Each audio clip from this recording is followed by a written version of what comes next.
রাষ্ট্রপতি মোহাম্মদ আব্দুল হামিদ যুগের সাথে তাল মিলিয়ে ভবিষ্যৎ প্রজন্ম তৈরি করতে বিশ্ববিদ্যালয়গুলোর প্রতি আহ্বান জানিয়েছেন। রাষ্ট্রপতি আজ বসুন্ধরা কনভেনশন সিটিতে সাউথ ইস্ট বিশ্ববিদ্যালয়ের পঞ্চম সমাবর্তন অনুষ্ঠানে এই আহ্বান জানান।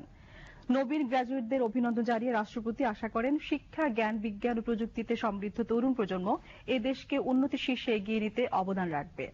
রাষ্ট্রপতি বলেন, পুঁথিগত বিদ্যার মধ্যে সীমাবদ্ধ না থেকে বিশ্ববিদ্যালয়গুলোকে প্রকৃত জ্ঞান চর্চার কেন্দ্রে পরিণত করতে হবে। গরিব ও মেধাবী শিক্ষার্থীরা যাতে উচ্চশিক্ষা থেকে বঞ্চিত না হয় সেদিকেও খেয়াল রাখার কথা বলেন রাষ্ট্রপতি আব্দুল হামিদ।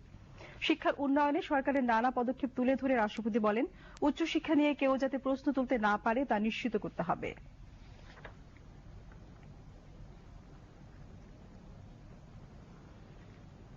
বর্তমানে সরকারি ও বেসরকারি খাতের সম্মিলিত উদ্যোগে বাংলাদেশের উচ্চশিক্ষার প্রসারে অসামান্য উন্নয়ন পরিলক্ষিত হচ্ছে।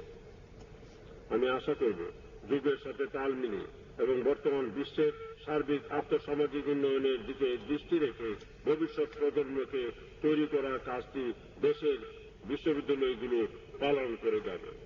পাঠ্যক্রমের বাইরেও যাতে শিক্ষার্থীরা গৌরবময় মুক্তিযুদ্ধ, দেশীয় সংস্কৃতি এবং ইতিহাস ও ঐতিহ্য সম্পর্কে জানতে পারে সে ব্যাপারেও উদ্যোগী হতে হবে।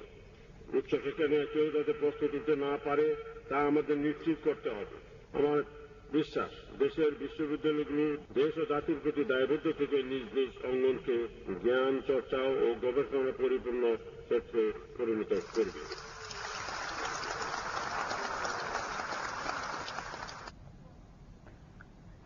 অনুষ্ঠানে শিল্পমন্ত্রী আমির হোসেন আমু, সমাবর্তন বক্তা বাংলাদেশ ব্যাংকের governor doctor Atiur Rahman, south east বিশ্ববিদ্যালয় ট্রাস্টি বোর্ডের চেয়ারম্যান রেজাউল করিম এবং উপাচার্য প্রফেসর ডক্টর আনোয়ার হোসেন বক্তব্য রাখেন।